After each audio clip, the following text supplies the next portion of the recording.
Business Lexington is made possible by the Keeneland Association, offering the finest in thoroughbred racing each April and October, along with auctions 4 times yearly in Lexington, Kentucky. By the law firm of Bowles Rice.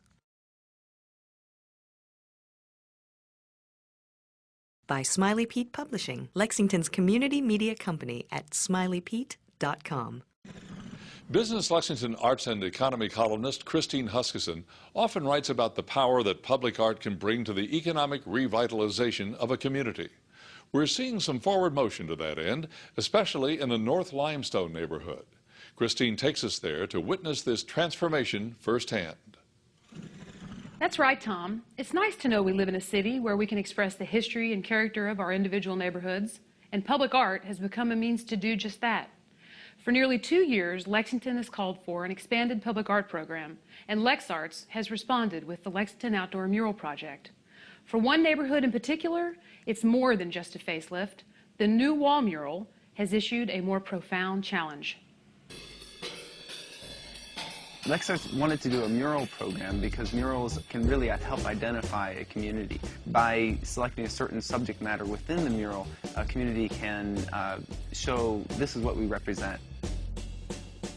The mural project came out of a series of public discussions that the Knight Foundation hosted with the Community Legacy Initiative, and then also the Mayor's Destination 2040, and recent trips that Commerce Lexington has taken to cities like Providence and most recently Austin, Texas, where the arts play a very significant part of their economy. And in that's generated a lot of discussion amongst civic leaders and business leaders about the role of public art. I think in response to the community conversations, LexArts decided that this was a good time to get public art going, and we were very deliberate to approach community associations and neighborhood associations and ask for their involvement. And our community arts manager, Nathan Zamron, has been involved working with the neighborhood associations to select the artists and also to identify the topics that they want it covered.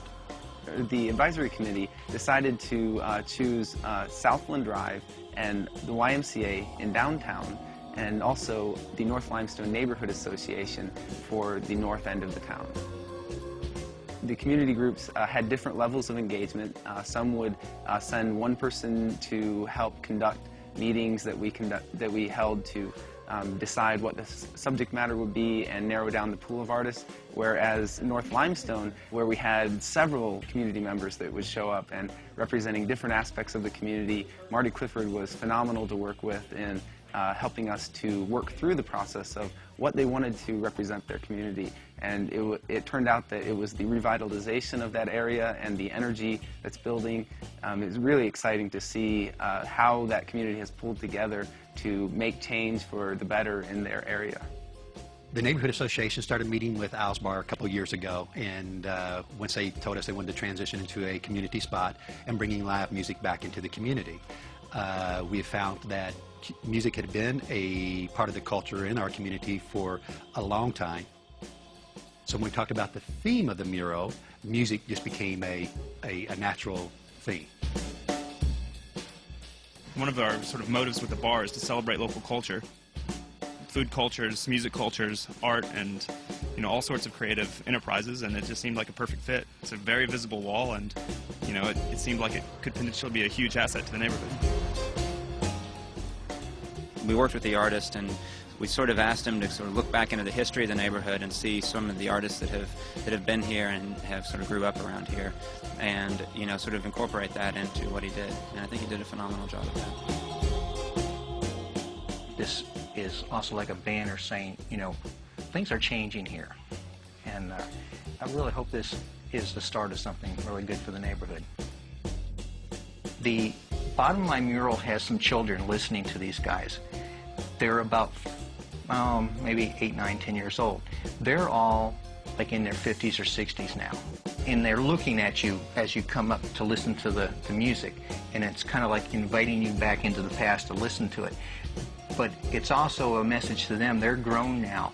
This is their legacy. It's a challenge. What are they going to do with it? You know, this is when you were a kid, and this is what this neighborhood was. They had live musicians on the street. You know, can we do this again? The challenge is this. Could this mural behind me and all that it represents help stimulate this neighborhood back to the vibrant entertainment district that it once was? While more and more people in Lexington are believing in the power of art, the impact of each of these murals really remains to be seen.